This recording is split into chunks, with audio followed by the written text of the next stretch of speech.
Okay. Okay. So we're live for the second try, and we're gonna make it work this time.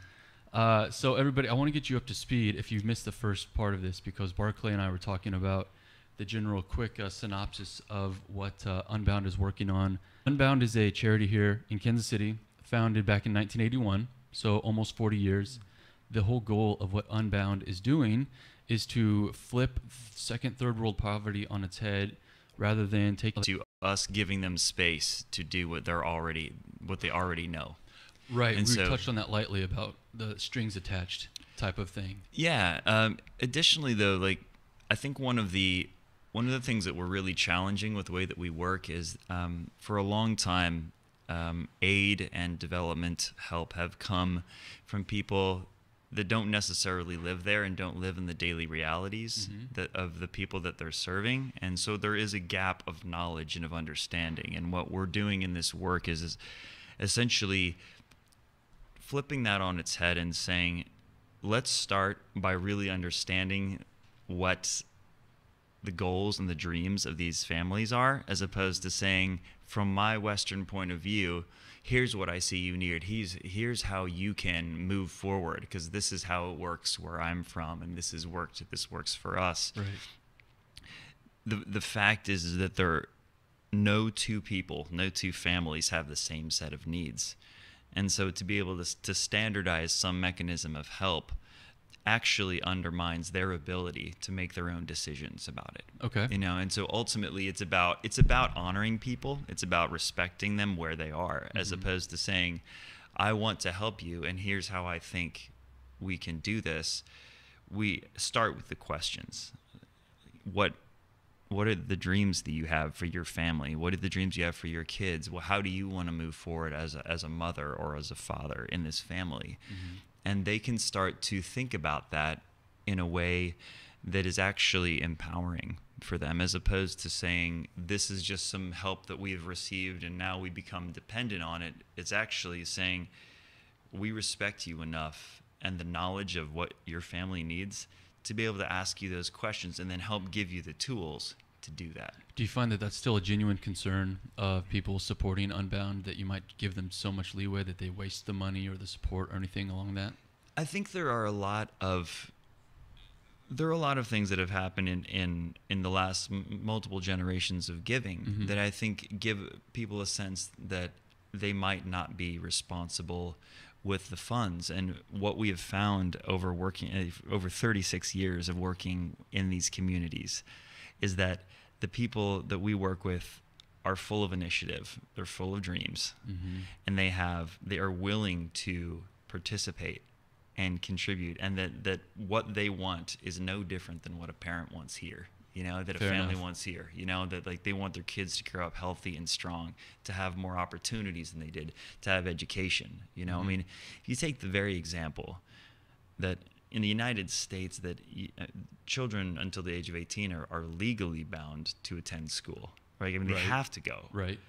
Like for many of the families that we serve, the chance for their kids to go to school at all is something that they dream about. Well, it's just something luxury. that they wish could happen, as opposed to something that's so taken for granted that it's legally mandated. Yeah, fair. Right? And so what we find is when we ask them, a lot of these parents, like, what would you like for your family? It's like, I'd like for my kids to have an education. I'd like for them to have more opportunities than I did. And when we ask them more about that, what they say is, yeah, I've got some ideas of how I'd like to do that. And that's where the conversation starts. And you see you're doing this in 18 different countries right now. Yeah, currently, we work in 19 countries in Central and South America, in Africa, and Asia. And how many of those countries have you personally gotten to visit, just like out of curiosity, on different mission trips? Yeah, I shouldn't call it a mission trip. It's not a mission trip, but the trips you go on. It's a different style of trip from sort of what is widely known as a mission trip.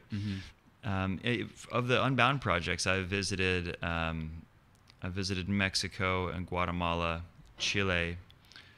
I have visited the Philippines and Madagascar.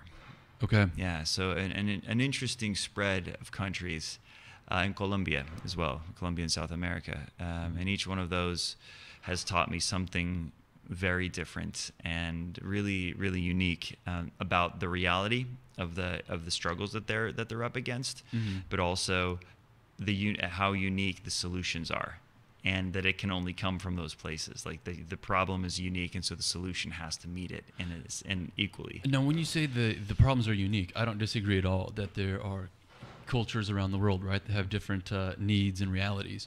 Right. Do you find a common theme among any of those countries that like education, for example? I'm sure that's a common request or a need.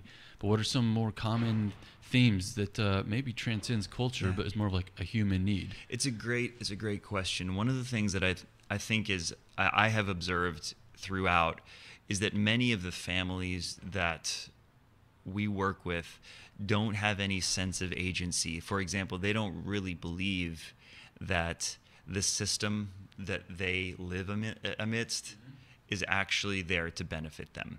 For example, I had a conversation with one of my colleagues in Colombia, and she asked me once, "What do you like about living in the United States?"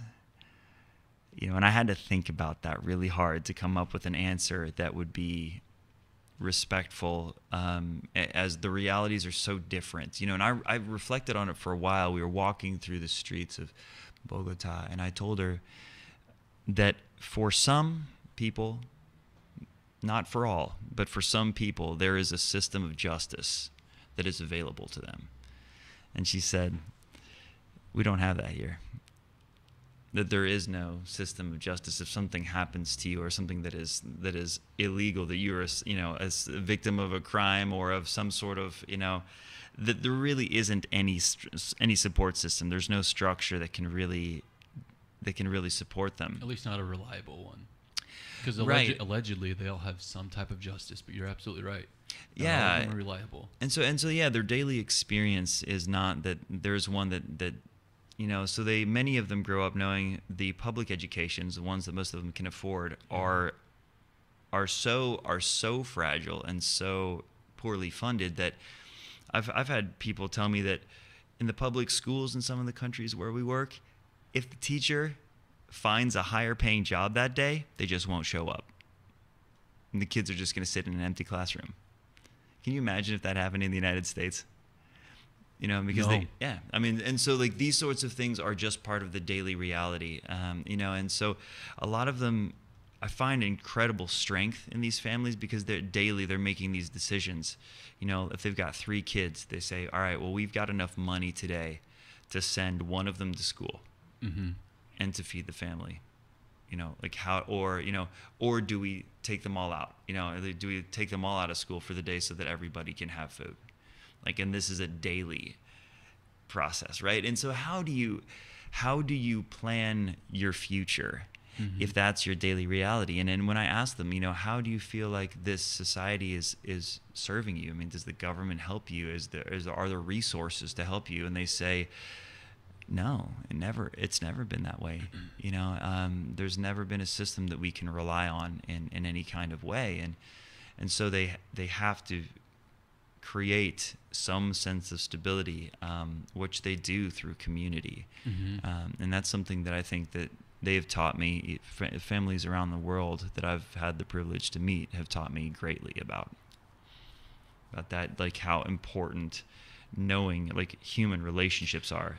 And to add to that, how important it is to realize that you've got that type of fortunate situation. A kind of an ongoing joke on the internet is like first world problems. Absolutely, a first world problem is not, do you have enough money to work today or pay for food or go to school? For example, I tease my mom because they're moving into a new home right now. The home they're moving into has like an off-white pepper granite countertop, and she's like, darn it, I really wanted a white one. And we're laughing. I say, Mom, that is the most first world problem you could have.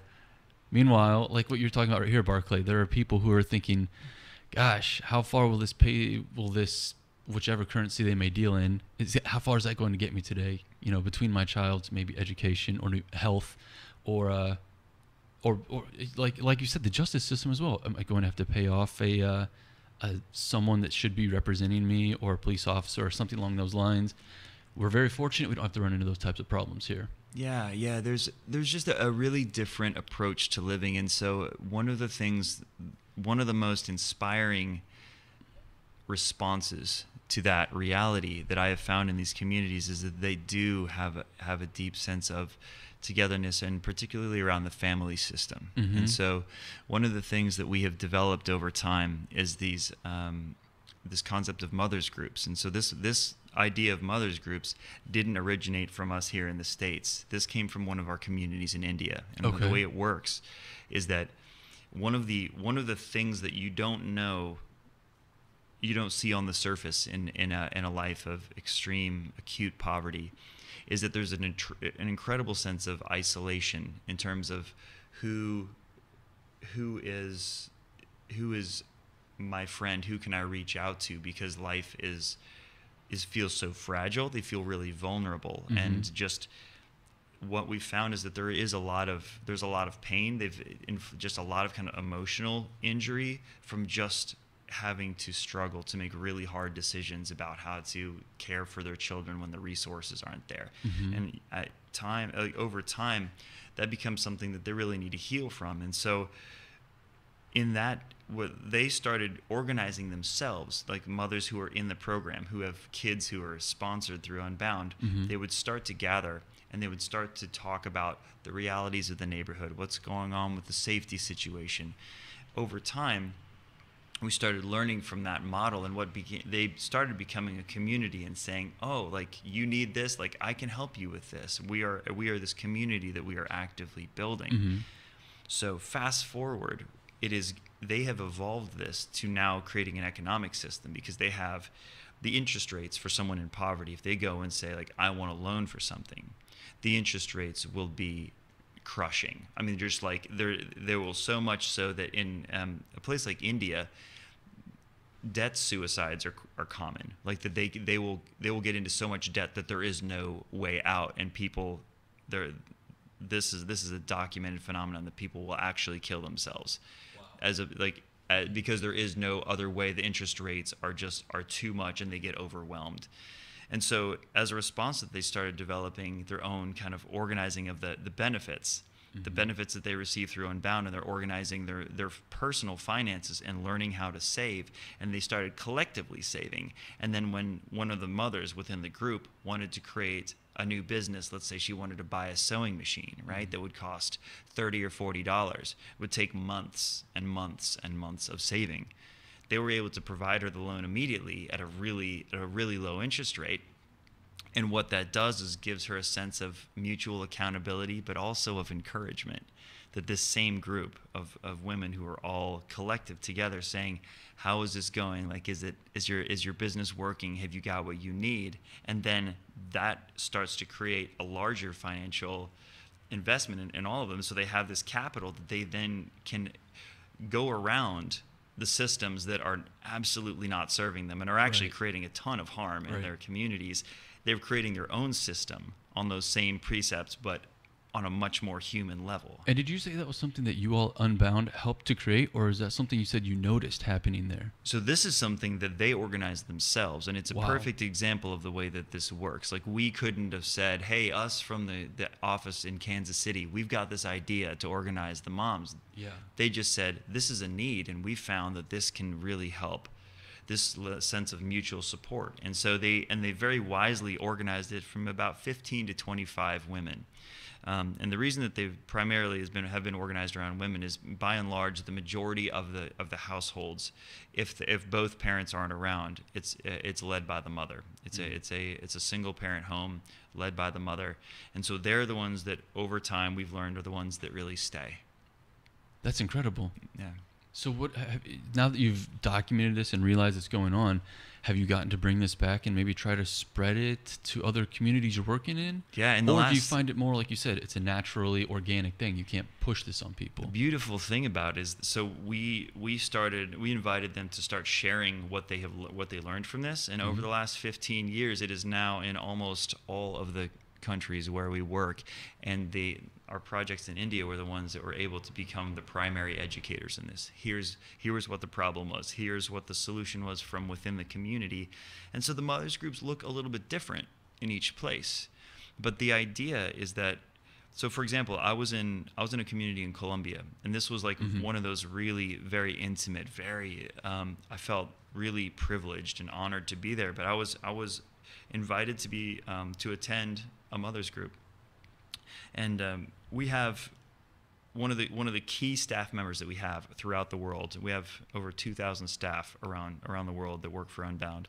But we have social workers, and they're called social promoters. Essentially, what they are is they're young people who are the link from the resources of the program in that community to each family. And so the social worker was essentially sitting down with this group of mothers, and they were basically discussing really hard subjects, and like especially in terms of women's rights, talking about elements of what constitutes abuse, and for them to say like as like, you know, identifying that verbal abuse is abuse and physical abuse is abuse, sexual abuse is abuse, and for them to be able to understand that they have these fundamental human rights that they may not have felt entitled to. And so then collectively they start to support each other in shifting their mindset of what they deserve and the way that they deserve to be treated as human beings and as women.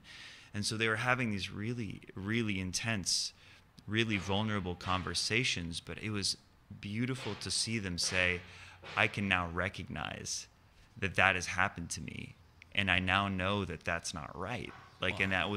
And when there was no one in there to intervene, and if their life became the family and there was no other way, this mothers group became this place for them to become empowered by that. And in terms of, that's one of the examples I mean, like by creating space for families to move forward. In this situation, what we're talking about is like, it wasn't us who told them, like, this is what your rights are. Like, they were able to collectively have this conversation with a social worker who is from that area, who's from that community, and knows how things work.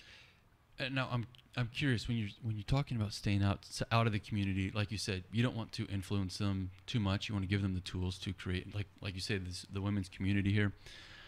The overarching thing, like you mentioned in the example of India, is that debt and interest on debt seem to be killer.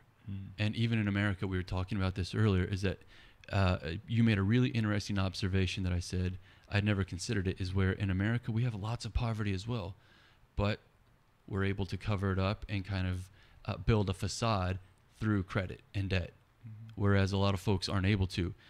When you're educating the folks in these small second or third world countries, do you warn them? Do you educate them about finances, debt, loans, that type of thing, interest, about how it's going to affect them either positively or negatively? Yeah, definitely. I mean, and just to step back, in terms of the United States, it's a completely different set of variables. But I think there's also kind of an element of where poverty is enclosed and how separated we become from one another. I think that's a really big element of it here in the States. But there, again, I mean, there are some, you know a lot about finance. You studied it, you live it daily. In some ways, some of those economic principles apply, but in other ways, it's a much more grassroots level, essentially. So basic interest rates, for them to be able to say, here's what the interest rate we can create for us to have as a mothers group, for us to be able to kind of grow this capital in a really healthy but sustainable way that is healthy for us to manage. That alone starts to give them this sense of agency, and so then they start to develop this sense of financial literacy by having these healthy conversations, because it's based in a space of trust. Like they've learned, I mean, so many of our families, when we talk to them about banks, we're entering this really new fascinating era of our work, where families are now given access to their own bank accounts. But before, so many of them said, I would never walk into a bank because those places aren't for people like me. Right. And we'd say, well, what do you mean? Like, well, they said, well, I don't have enough. I don't have enough in my life. I don't have enough wealth for them to find me, consider me valuable. Right. And I thought, and so that's another one of those examples where the system is not set up to serve the people that live within the community. Okay. And so we are working now to basically working with banks in some cases to create a different structure to say we're going to open multiple accounts. Like we're talking hundreds, thousands of bank accounts, but we need new rates because these are not fair. These are not honoring of human beings. Or not like sustainable at their level either. For sure. And the policies are not designed to actually provide a valuable service. It is simply to be able to create profit for them. And so we have found that because of the scale, we've been able to start opening up individual bank accounts. And what we found is this gives the families that we serve another level of dignity in being able to say, yeah, I have a place, this bank, I have an account here, and I can access resources and I can make my own decisions, as opposed to saying, yes, someone else made the decisions for me about what I should have and what my family will need, what's going to be helpful for my family. Somebody who isn't in my family is going to tell me that. Like, what a huge shift that is, right? I mean, and it's really, but so what to me, the challenge for us here is that, I mean, I grew up in that world, it's like, all right, well, I want to make sure that my money's being used responsibly. Like I want to make sure like nobody's making bad decisions with this money that I'm giving. And I think that level of accountability is crucial. I mean, I think that's essential for any transparent organization. But what we've learned is to actually more effectively reach the goal, which is to help this specific person and this family move forward in a way that is respectful and providing them more dignity and opportunity, is to give them the dignity of being able to make those decisions. The responsibility. Yeah. I mean, it's both an opportunity and a responsibility.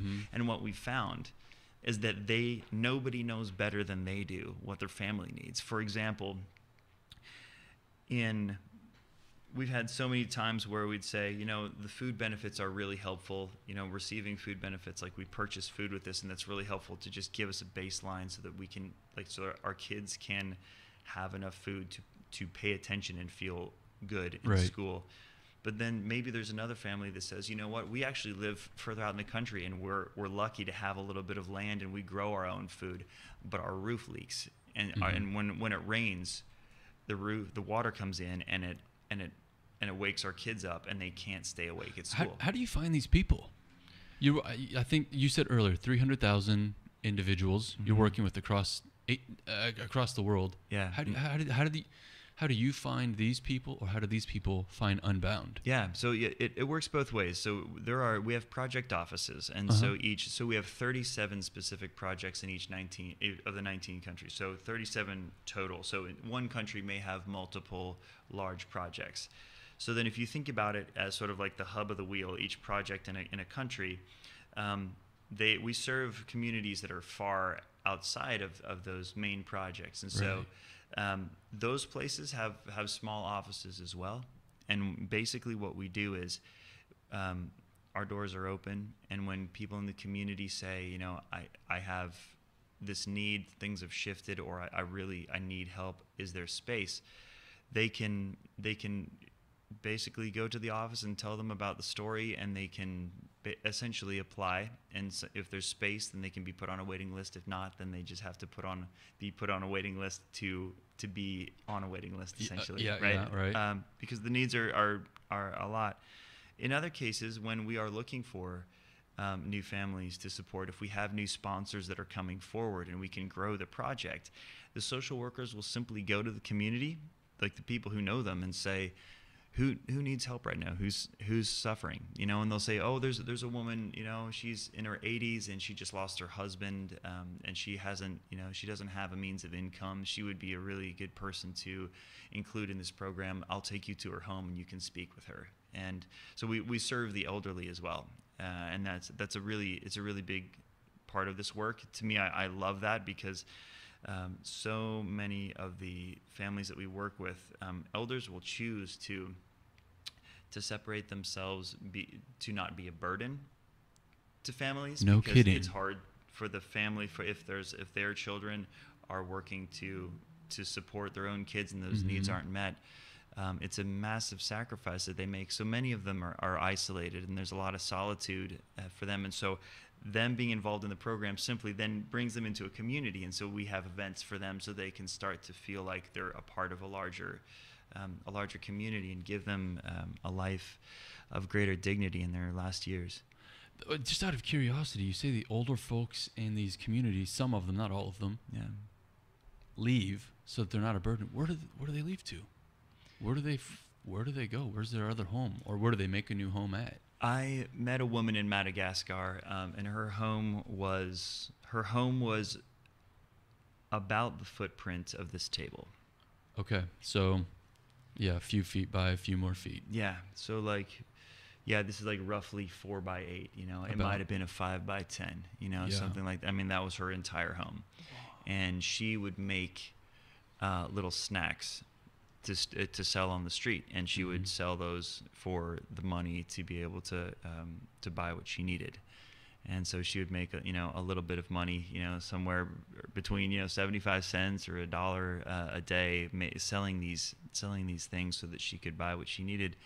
But that was the choice that she made because she knew that her own children that were raising their kids, which were her grandchildren, these sorts of things. Like it's a selfless act to move out of that, but then it creates such vulnerability in her own life. And so because of that act, this is an opportunity for her to be able to be brought back into a community of peers, and people who have shared a similar stage of life as well. And so we have activities to engage them and to help them with that. Makes so much more sense now. Yeah, and so there's, it comes from a place of incredible love and sacrifice. And I mean, the vast majority of the families do stay together, but again, if there are health concerns, as the human body ages, the health concerns increase typically, and so those things are also things that need to be supported by the family. And so that's one of the reasons. And plus, I think the elders, to me, are absolutely critical to understanding the essence of a culture. I mean, they are the There's so pillars. much wisdom. Yeah. There's so much wisdom to be passed down from elders. Right. Absolutely. Yeah, and that what they know, I think, is essential for all of us to know. And so making sure that they are a vibrant and relevant part of the community included, I think just makes any community stronger. Yeah, I don't disagree at all. Now, I want to get back to when we were talking about your documentary. Yeah. So a few years back, you were part of a documentary that was filmed all across in the Philippines. Yeah, in the southern. We didn't get far enough to where that's as far as we got. Yeah. So this was my real education in the work of Unbound, and I was a professional musician for 7 years, and during that time, Unbound invited me to be a part of concepting a documentary, essentially. Trying to figure out how best to tell the story of a community that was doing some incredible work in a place that's really volatile. So they deliberately chose our project in the southern Philippines, partly because of how the community is working to create unity and to create some sense of harmony in a place where there have been generations of rebel insurgencies, bombings, beheadings, all sorts of things that have made international news, which for the majority of the international world, that part of the world had only been known for a few stories of just really brutal violence. And even still today, it's still there. I mean, their president said, their president Duterte has no qualms about calling people out with violence. I mean, he grew up, like you say, in a city that was one of the most violent cities in the Philippines. And when he became president, he didn't trust anyone because of the corruption that he expected to find in the capital. He brought his old gang of gangbangers that he grew up being protected with to the capital, and that's who works with him now. So there's, yeah, you're right. Philippines is an incredibly dangerous country. Yeah, I even think still. things are really volatile there right now, and that that situation has made it even more so in a lot of ways. What I've found is, so I in the process of making this film, the concept was essentially to take um, to produce a concert in a place where people were from the outside were afraid to go. People thought it Mm-hmm. was just a place of violence, where really nothing good would happen there, and for us to actually go and work side by side with the community that we serve there, and produce this concert as a celebration of culture and of peace and of the community that they were building with a ton of obstacles in their way.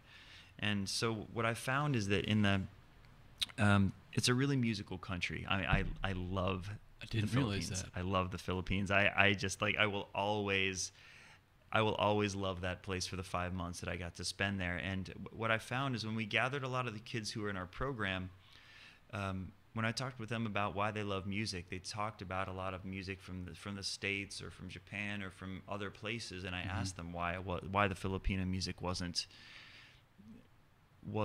as big a deal for them. And essentially it boiled down to this sense that they didn't feel like their culture was as valuable, and beneath that, like, there's something, if they felt themselves a part of that culture, there was a sense of lack from being from there, Uh-huh. that made me so sad, because the spirit of the Filipino people is brilliant. I mean, they Really? are like some of the world's greatest gifted people at laughing at diversity, because they are like they're so resilient and tough Okay. and joyful.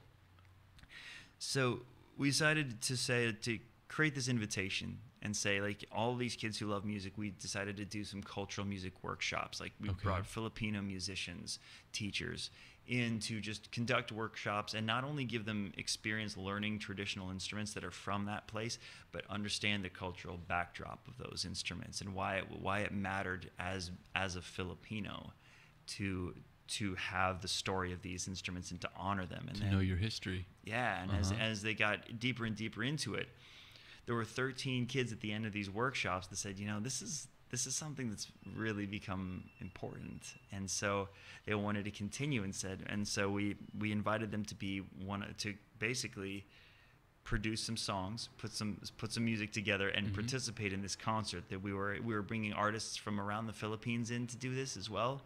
We invited people to come in, and we said.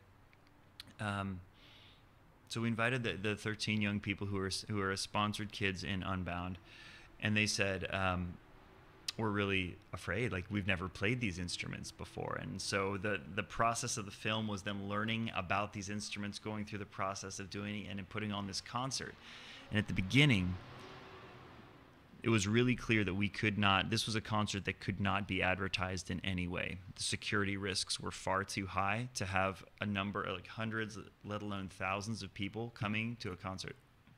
Can you describe some of the security risks? Yeah, I mean, in any place there, in the southern Philippines, the sense of stability and security, and when attacks would happen, when bombings would happen, are so sporadic that any place where there would be a gathering, where it's open, out in the open, there's I mean, we did it in sort of in public lands, and we produced this concert, so we couldn't enclose it. There was no way we could defend any kind of attack, Right. And so it had to be strictly through word of mouth, through the community. And in that part of the world, in the communities that we serve, they call it a work one, eat one culture. Mm-hmm. And so that means that to eat that day, you have to work that day. Mm-hmm. Like, that is, you work for your daily bread. And so what it meant is that the family would have had to had to save the resources to be there for a day to come and participate, just to attend the concert. I mean, it's a sacrifice on their part.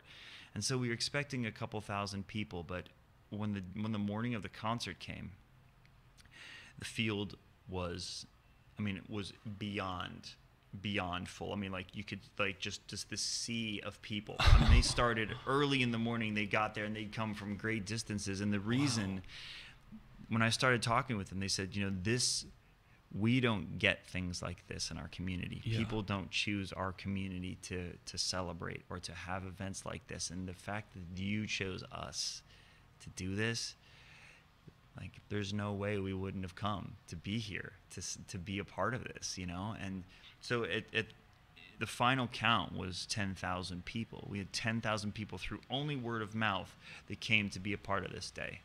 No, the Philippines are a bunch of islands. How Right. many people were within the local area that could have come? Because did you limit this to just the island you were at, or in the Philippines is it more of like a communal part of islands? Yeah, in this situation, again, like we really had to be careful with the security of it, and so it was strictly through word of mouth. And so those who were part of the Unbound community in further lying areas, some of them made the long trip in as well to be there because it was something that was really important to them.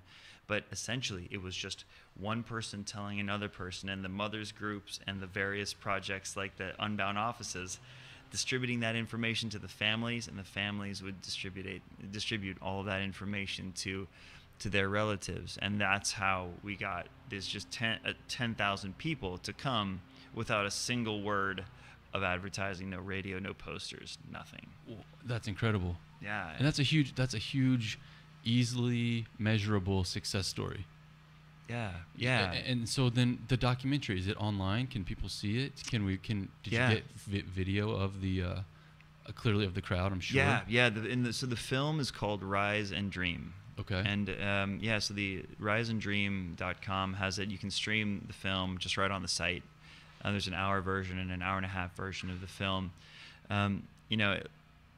The measurable results were undeniably there, but to me, the intangible results of this, like what I saw in the change in the community and in the kids who participated, these 13 kids, was the most incredible. Because what they told me later was that when they finished the concert, like, the community saw them as people who had brought something beautiful to their community, and they not only felt like what their hard work and their connection to their culture like brought all of this recognition, but they also shared that they felt more confident, and and beneath that, like, this process of learning this Filipino music and learning about their culture and how beautiful it is, and like that they are a part of it, gave them this sense of self-confidence and self-love that they have carried, all of them have carried into the next chapters of their life. You've impacted that city and that region for generations. Yeah, and it has nothing to do with what I have done in it, right? I mean, it's simply like because they decided to say yes to this, that they decided to push back on the bias that Filipino culture wasn't as interesting or as cool as some other one, that they actually like took the time to know it and to know themselves, and like the beautiful things that came from that, like, continue to serve them. They're all just beautiful, thriving adults. I'm curious with the project that when you did all of this from day one when you landed in Philippines to get started, what was the timeline? How long did this take to put together, practicing, then putting on the final event, and then when you eventually left to come back to the United States? Yeah, we initially started the conversation in 2006, and then the concert itself happened in January of 2008. So this is nearly 10 years ago. Then the editing process was just a journey. We had hundreds of hours of footage because the story, we wanted it to reveal itself. I mean, we wanted to be transparent in how the story was told, so we didn't want to guide it, just let it become what it was. And so the story that resulted was basically by allowing this to take its course and finding out how these young people would respond when they started really investing their heart into the study of this music and of their culture, and what would happen, and like how the community rose to meet it. And that to me was like, it fundamentally changed the way that I see the world, and to see the power of music, and to also understand like how much it has to do with them and how little it had to do with me Like again, like if there's a You single were just action, the catalyst. Yeah, like It was all them. if I could boil the work that we do down into a single idea, it is essentially that we create the space for them to do their work, for them to live a fuller, more dignified life. And that's just one story.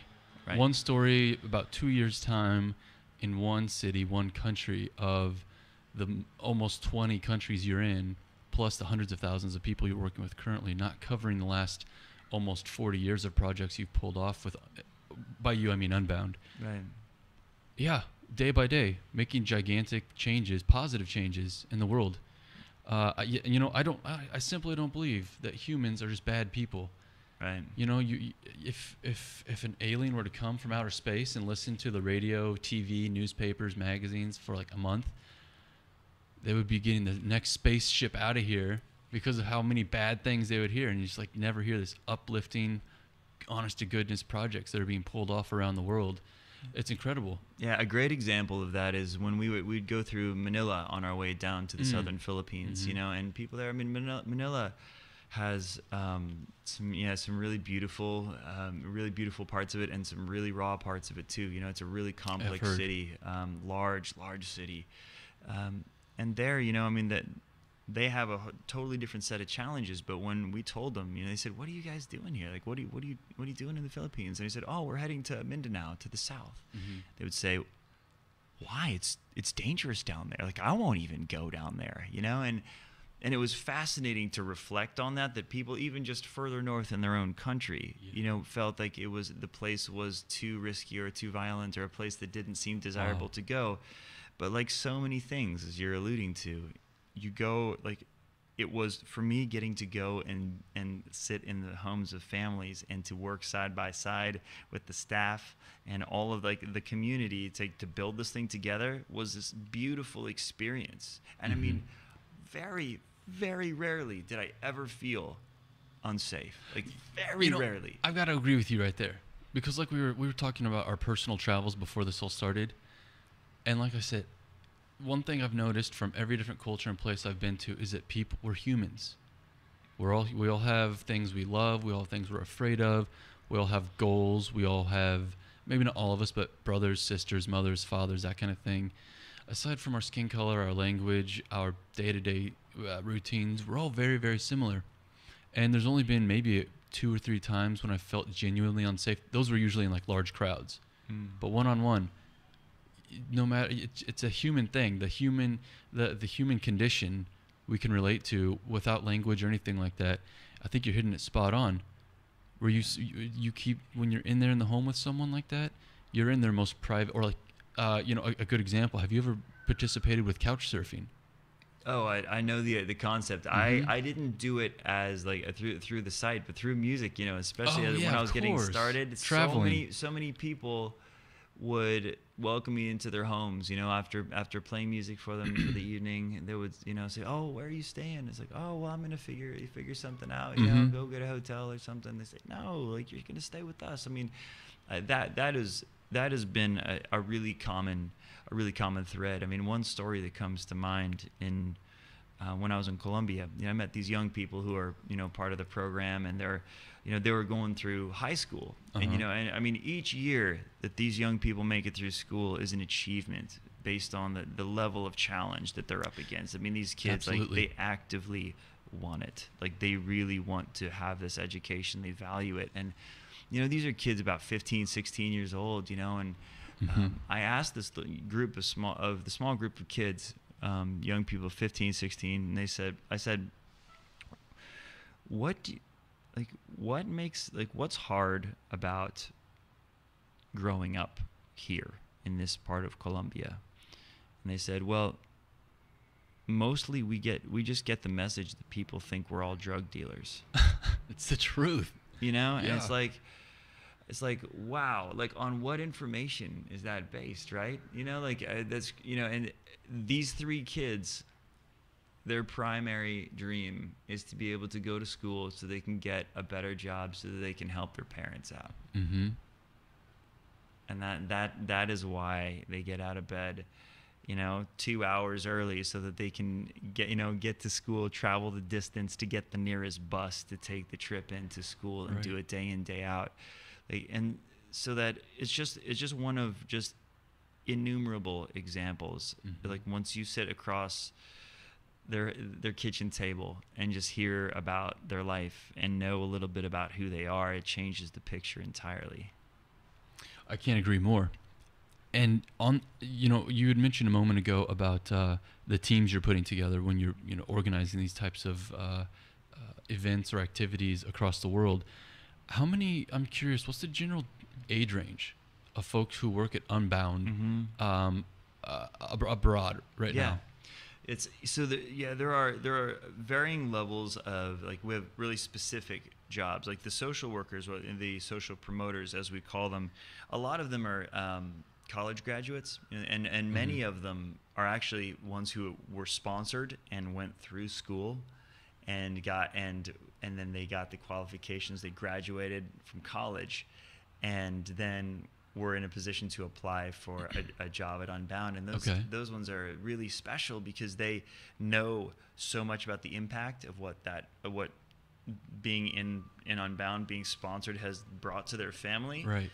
And so they're primarily, a lot of the social workers are younger people because they have huge caseloads, and they travel all over their community to go and visit the families, check in with them, seeing how, like, are the benefits, like, how they're using them, like how they're helping, and what the impact is, making sure that they feel fully a part of the community or using all the resources that are available. Do you mean like, for example, in Colombia, it's a Colombian early 20s individual? Okay. Yeah, so absolutely. And that's really crucial because they know the right kinds of questions to ask. They have a really specific context of what's going on in the community, and so that they can ask the right kinds of questions to say, what do you need right now? Like, how can we help you grow in this? How can we help you make the most of what all is available? Because there's so much that is available to these families.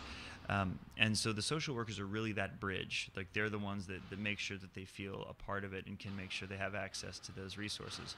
But we also have project coordinators who are the ones that kind of oversee all the operations. We have accountants, we have, and so people who can make sure that all the funds are being distributed right, and helping new innovations with, if we have new technology changes or new policy changes, making sure that those are standardized. And so they are some of the most dedicated people I've ever met. Well, I ask because I'm really genuinely curious. We both agreed before we got this started that without a doubt, being able to travel around the world, and I don't mean just a weekend vacation in Paris, but like getting to actually travel and spend time outside of your own country and seeing what the others is an incredible.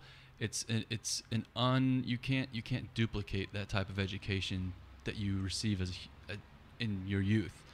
Right. Is there a way for young kids in America to get involved with Unbound and then use their eagerness and their passions to go overseas with Unbound and get some of that firsthand experience? Yeah, it's a great question. For years, we have done what are called awareness trips. One of the other things that we're doing to kind of flip the model is we found that the way that we have found works best for us in terms of connecting people is to always put it in the context of what the families themselves that we serve, what they can teach us. Because, again, starting with, if I'm coming over as an American, as coming in and seeing a situation, saying, "Oh, I can see how this can be fixed," is, to me, it has the best of intentions, and I think it's truly from people's good nature and like wanting to honor and be of help and of service to their fellow human beings. But what is left behind, and I think one of the most essential things, is actually giving them the opportunity to showcase their knowledge, or simply just invite them into the reality of their life. And so we're doing for the first time what we're calling a hands-on trip. So it's done in the spirit. So as opposed to saying, we're going to go and build a house together, we're going to go. And everyone needs a home, and I think that those projects have their place. It's valuable to be able to do that. But instead, what we're doing is actually we're going to invite a group of people for the first time to go and say, we have a lot of families that work in coffee plantations, and so we're going to show you how to pick coffee, right? And like what the cherries look like, removing that and just drying it out and saying, okay, see this field of drying beans that took 2 days. Once it's shipped, we'll make them about $3. It's like, and so you get a sense of like, oh my goodness, like, and feeling the temperature, understanding like what it's like, and then helping people, watching them cultivate some of their crops or any of the things that they, if they're raising animals, to basically be there and to learn how that fits into their economy and how it fits into their family's goals. Because one of the things, there's a story that I will never forget. There's one of my colleagues was on a trip, and there was actually a team that had come from the States to build a home. And again, like, it's a really good thing. It's a beautiful thing to do for someone.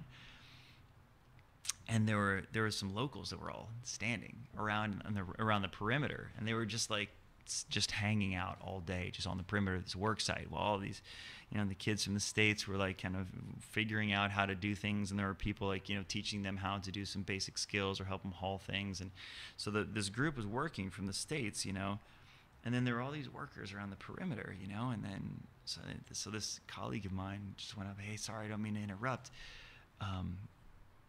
Like, what's the deal with all these guys, just like the locals, just hanging out and just watching this? And they said, oh, well, that guy over there, he's a local bricklayer, and this guy here, like, he does roofs, and this guy, like, he's a is a stonemason, and this one is a local builder, and they're just looking for work, and they're watching this thing happen, and so these guys who are all locals that lived in this community were looking for work while they're watching this building project happening. What's that like? Right. Well, how your friend described it, I should say. Well, like, I mean, that's the idea for me is like being able to start with, okay, like, how can we best engage, the community in that, is to me like a really good thing. And I think that, again, it is a valuable thing to be able to help to provide that and to have that contact with someone. What we like to stress in this is to say, as opposed to being able to say offer something tangible at the end of it, to actually, again, in that idea of creating space, like, we can invite you into this, and like for them to feel like I have something to share with you coming from the United States to come and visit my country, like, I can share with you a little bit about the reality of my life, and here is how we have been creative about making this work in incredibly challenging circumstances. And so then it kind of flips that model, so that we go to their home, not to teach them, but to learn from them. Okay. Right? And so again, it's like that is the opposite, where we go and to teach and to like to share what we know, because we have universities and we all, we've got all these degrees and various forms of expertise that we can just go and help people with. Yep. That is old, right? That's been around for a long time. And there is something that feels good about being able to share that knowledge, but ultimately, to me, the way I've come to understand this work is that the actual transformation in me is not to share what I've learned through my degree or whatever, training I've had, but to actually help them. If I'm really to help them move forward, like, I need to know who they are and what their gifts are, and how I can help to simply create the space for those things to flourish. And so, to answer your question, we're starting this new trip called the hands-on trip through Unbound, and so we're really welcoming people. I think it was a really the pilot's about to, or the first one is happening, I think, in the next couple months. Where are you headed to? I will not be attending this one, but I believe it's to Guatemala. Okay. I believe it's to Guatemala. And do you know the project that they'll be doing in Guatemala? Well, I think it's going to be various. It's going to depend on the expertise of the families that we work with, right? So each of them, one of the things that that our project is evolving into is we really are helping encourage the families to develop livelihood projects, as opposed to saying, all right, everybody in the community, we're buying you all goats. and you're all gonna, Figure it out, you're all gonna make some wealth. You're all gonna be goat farmers. Yeah. Like we just Doesn't simply work that way very well. I mean, and for some, like if that's what they want to do, and if that works well for their reality, then that's perfect. Like, and then we encourage them to be able to pursue that. But if there are other things that they want to do, I met a young lady. She's 12, and with part of the benefits from the sponsorship, she bought some beads, and she's been designing jewelry. Okay. With those beads, and so she now is able to sell these jewelry designs that she makes, and she's able to help her family, make some extra income. And that was just a project that she created, and something that we couldn't have necessarily anticipated. I'm curious if you've gotten to bring any of this. Clearly, you're changing lives across many countries. Is there any way that you all have been able to bring all of that back to, say, Kansas City?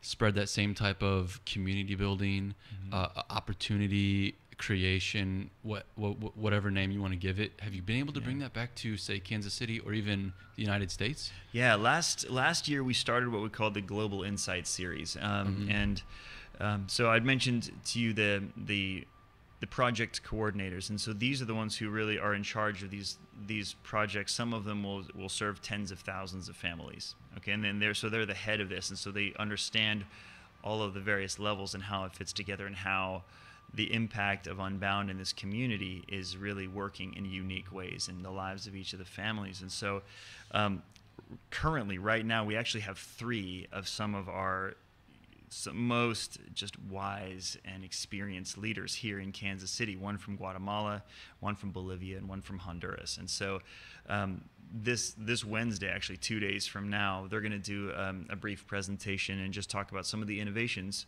that are happening in their programs. So do they live here, or are they just visiting right now? Yeah, no, they've come from their home countries, because they all the staff that serve each of the countries and the communities, they're from there, because that knowledge, that cultural understanding, and that being a part of the community is a really important thing to doing their work well. Okay, and so they're doing a presentation this week then? Yeah. So is that at Unbound's office, or where will it be? Yeah. So our headquarters is just right on Southwest Boulevard. And okay. So and so we've been there since the 90s, and it's just this humble warehouse that we have sort of retrofit into an office space, and that's where our United States office is. And so each year we bring in people from Latin America, three leaders from Latin America, and then from our Eastern Hemisphere programs, Africa and Asia. So so we kind of have every 6 months essentially we bring in 3 of some of our most inspired and just really knowledgeable, experienced leaders to share that with. That's pretty incredible. Yeah, with the Kansas City community. But so we're going to start broadcasting that in the next probably the next year or so. We're going to start doing broadcasts of it, because we have sponsors in every state, and we have sponsors in almost 80 countries around the world. So people who are interested in learning more about what's happening as a sponsor, if they sponsor a child in Guatemala, we would say, we encourage you to tune in. This is a chance, and they could send in questions, and there could, and answer from someone who lives and breathes this work. That is a great way to give back and incorporate all the people who sponsor Unbound. Yeah. I mean, what is Unbound? Do you get donations and sponsorships from international people? Did you say 80 countries? Yeah, it may even be over 80. So people from around the world know what Unbound is doing, sending money your way, and then you can give back by broadcasting these events. Yeah, and Okay. part of it's really, not only to give them that experience. I believe that these leaders have some really critical knowledge for us understanding what it's like to live in poverty, and to what they have discovered that the world has misunderstood about people who live in poverty, and they live and breathe this daily. And so to me, they're some of the greatest teachers I've ever had are those who work in our projects abroad. I hope that every one of us in our lives have people that can really change us as mentors. I think that in every season of life, I really believe that's one of those really critical things, and I have considered so many of them true mentors for me, as I have learned the way that they that they move these communities forward, that they inspire their teams in places where there is such need. Like it's truly inspiring to see them like bring the sense of enthusiasm and passion and hope daily. Wow. Here's a question, totally off topic, but when you're not traveling to these countries for work, what are some other countries that you really love going to spend time in? That's completely away from work, keeps your mind completely off of anything USA, anything work related. Yeah, it's been, to me, I guess there are two ways to answer that. One of my favorite ways to travel is honestly traveling with Unbound, because to me, like, as opposed to going, like vacations are like a completely different animal, like, or just going to travel for interest. Sure. To me, like, having the opportunity to go in and to really learn, like, just to know what it's actually like, as opposed to sort of like experiencing something that's been created for us. Like, to me, like, that is incredible. Like, it's like, let me rephrase that. What's been the best Unbound experience you've had that's really opened your eyes? Yeah, well, would that be the Philippines trip? There are it's sort of like kind of picking which kid's your favorite almost, you know what I mean? I know exactly what you mean. But so the Philippines has made an indelible mark on my life. Another one which is really powerful, a couple, was traveling in Colombia. That was really powerful. I got to visit. We currently have 4 projects in Colombia, each one with a very, very different reality. And then the trip to Madagascar was also with music, and the concept of it has been is just a massive gift for me. Like, it is also a really uniquely musical place. I mean, it's I have no idea. What's the music like? So the location, right? I mean, it's that giant island off the coast. East of Africa. Yeah. On the southeast coast of Africa, that big island. Yeah, exactly. And it's got some of the most unique biodiversity in the world. I think it's got the largest variety of animal species and plant life. No, not plant life, just animal species of anywhere in the world. Yeah, it's incredibly diverse there. And my assignment, this wasn't just an extraordinary experience. We got to produce what we called the Voices of Unbound Madagascar. And what we did was essentially we asked the community to bring forward anybody who makes music there. And so instead of and we basically to do a recording project, and instead of bringing them into a studio where you'd get like really pristine sound, we actually decided to do the recording project out in the communities and where they make the music. So sometimes it was like in half-finished buildings, sometimes it was in their homes, sometimes it was out in a field, sometimes it was like, and it was a different environment each time. And so we got to learn like how they put together these songs, like, and they're all their own compositions. And so this was music that would never have lived past the writers or the makers of this music, because there was no means of recording it. And so we did this comprehensive recording project, recorded a bunch of songs, then produced a record of their own stuff. And then they never had a record produced, probably. Ever. Oh, definitely, yeah. Yeah, I mean, definitely not even. Yeah, I mean, this was like an incredible privilege for me to get to do this, and the music was fascinating. I mean, it was like really rhythmically driven, but there's also like they had this great sense of harmony, like a really complex kind of sense of vocal harmony as well.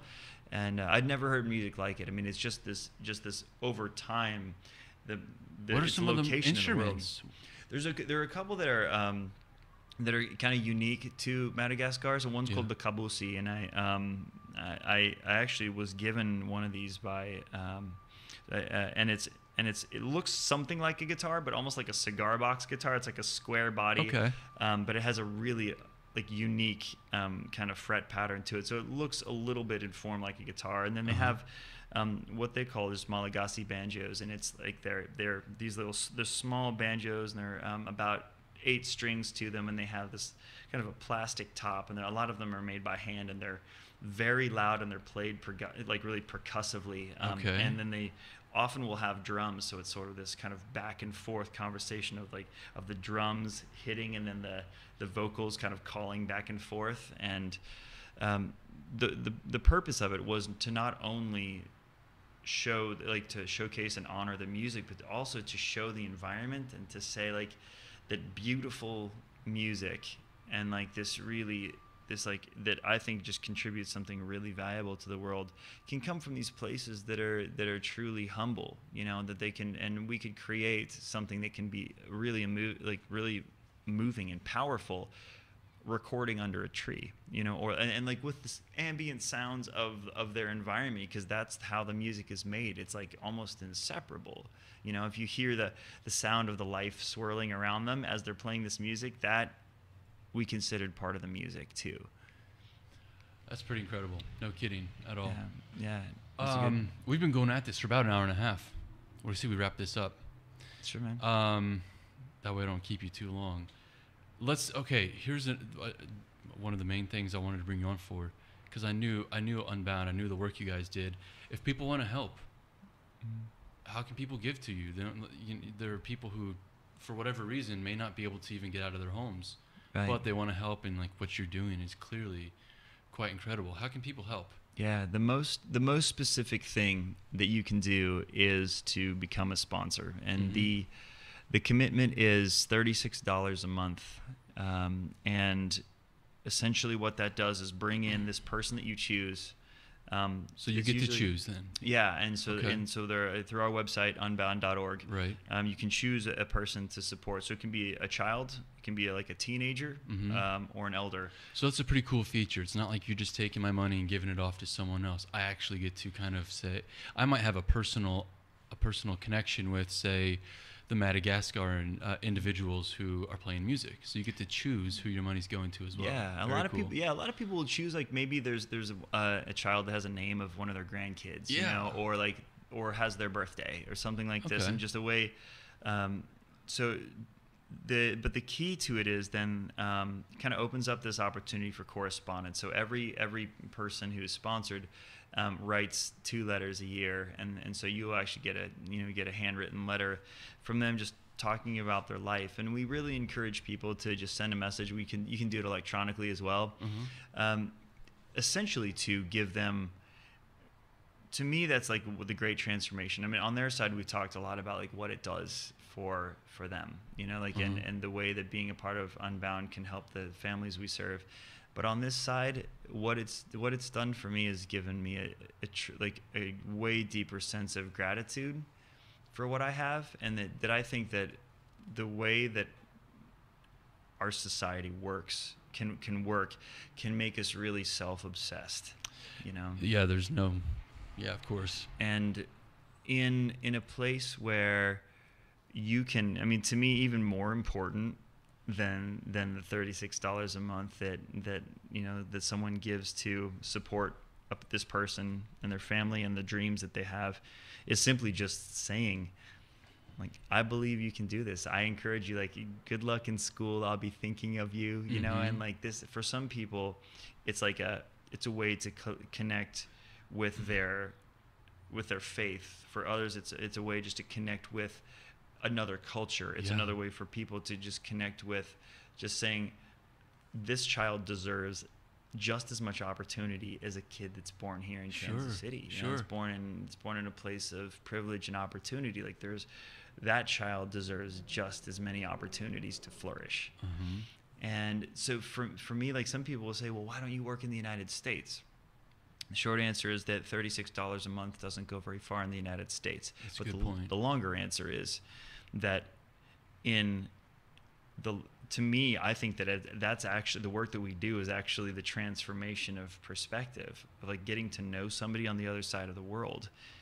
To me, has fundamentally changed who I am, and has given me this sense of perspective. Like, when things aren't going right in this busy world that we lead here, I can think about the people that I know. You're forced to adapt, and you're forced to learn a new way of life, or a new culture, or a new lens to look through the world that you really, like in Madagascar, sitting here in Kansas City, Missouri, aside from the most basic parts of being a human, I don't have that much to relate to in the people of Madagascar. Right. But if you're potentially sponsoring a project in Madagascar, you're going to be much more interested. I'll probably check the news online to see what's going on in the world of Madagascar. Right. Yeah, I'll be a lot more interested in watching Anthony Bourdain travels to Madagascar. You become much more of an aware individual and much more, like you said, appreciative.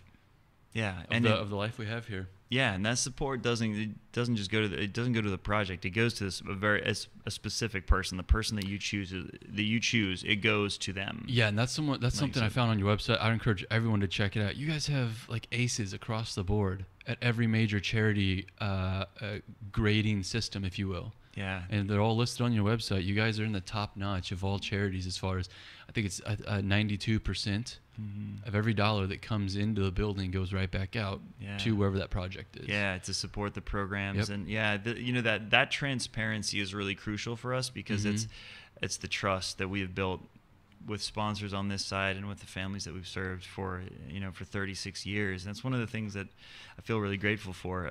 Just the last thing I want to share with you in terms of that perspective is that we went. I traveled last August to Guatemala, and we were there in the rainy season. And when we go and visit communities, some of these communities had visitors from sponsors ever, and so they put together this huge like welcome.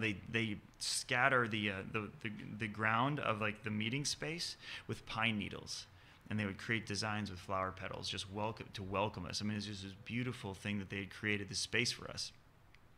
And I remember one time, like it was just an absolute deluge. I mean, it was pouring rain, and they'd put all these decorations up. I thought, oh my gosh, this is like bad for how it's all getting ruined. Yeah, maybe. Right. And so and I thought, and so what they said was, we want to thank you for bringing this rain. Because when the rain falls, then our people have work, and the crops will grow, and we'll have work to tend the fields. So we want to say thank you for that. And like, I can't imagine a scenario here when you set up a party and it pours down that the first thing you express is gratitude. And like, so that sort of thing to me is like what has changed me about what it means to live a life of abundance. Very cool. Well, hey, Barclay, it's been an awesome hour and a half. I'm really glad you decided to come out here today. That's it. We'll wrap it up right here. People, thanks for watching. Barclay, thanks for being on today. And we'll see if we can't do this again in the future. Cool. Thanks for having me. You bet.